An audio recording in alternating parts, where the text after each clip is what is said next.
They tell a story about this man who came to his rabbi and he said, Rabbi, I can't decide what I should become. Should I become a dancer or a singer? And the rabbi said, I think you should become a dancer. And he said, why, Rabbi? Have you seen me dance?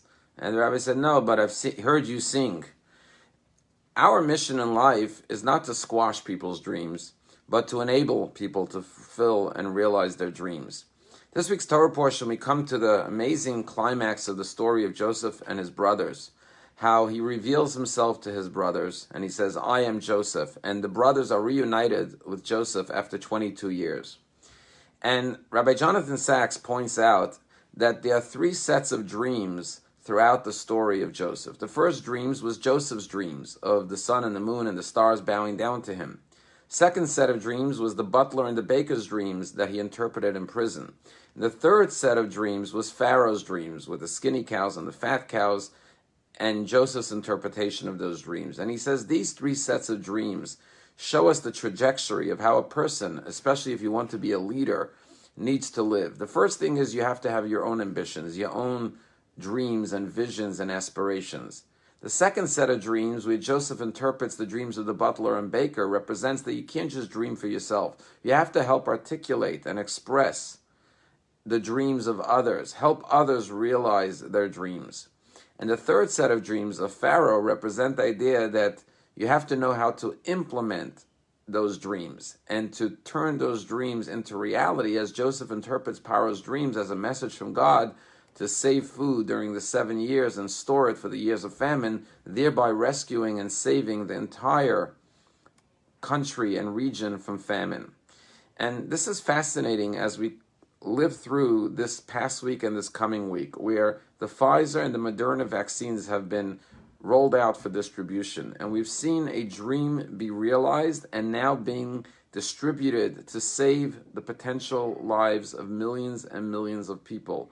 And we see the human collaboration to not just have a dream for yourself, not just have a dream for others, but to know how to turn that dream into a reality and to implement that dream. And it's fascinating to note that as we conclude the book of Genesis, we find a response to the opening of the book of Genesis. The first story in the book of Bereshit was the murder of Cain, killing his brother Abel. And when God comes to Cain and says, where is your brother? His response is, Hashomer achi anochi, am I my brother's keeper? The end of this week's Torah portion of this week's Torah reading, which is the end of the book of Bereshit, is Judah standing up to rescue his baby brother Benjamin and saying to the viceroy of Egypt, Anochi Aravenu, I took responsibility for this lad, for this brother of mine. I am here to defend him. I will not allow you to take him as a slave. And that is the response to the beginning of the book. In the beginning of the book, man says, am I my brother's keeper? And Judah responds and says, yes, I am my brother's keeper. It's fascinating that last week, the Israeli embassy in Washington, led by Ambassador Ron Dermer, held a virtual Hanukkah party on the 7th night of Hanukkah. And they honored, to light the menorah, the CEO of Pfizer, whose name is Dr. Albert Bourla. And of course, Pfizer is the first company to develop a vaccine and bring it to the masses. And Dr. Albert Bourla lit the 7 candles of the menorah in this virtual Hanukkah party. And when Ron Dermer introduced him, Ron Dermer said that Dr. Albert Bourla is not only a Jew, but he is a son of Holocaust survivors.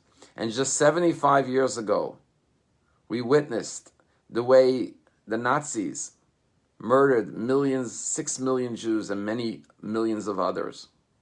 And today, the son of Holocaust survivors is the CEO of the company that is going to save the lives of millions of people. And when Dr. Bourla spoke, he said that Hanukkah is the story of the brave Maccabees standing up to defend the Jewish people and showing us that the impossible is possible. As someone once said, the impossible just takes a little bit longer to achieve. And that is the story of our modern day miracle, he said, where we showed the world that in just a few months, 8 months, we were able to create a vaccine and turn the impossible into the possible. And that is the story of the dreams of Joseph and Judah standing up for his brother Benjamin. That we all have to respond and say, we are our brother's keepers. We will take responsibility for one another. And we will collaborate together and show brotherly love to one another. And through that, we will realize not just our dreams and aspirations, but the dreams and aspirations of all of mankind. As Joseph saved the world from famine in his days, we as Jews especially have to be a light unto the nation. But we have to try to rescue and to save as many others, so not only we, but all of us collectively can realize all of our dreams. Shavua Tov.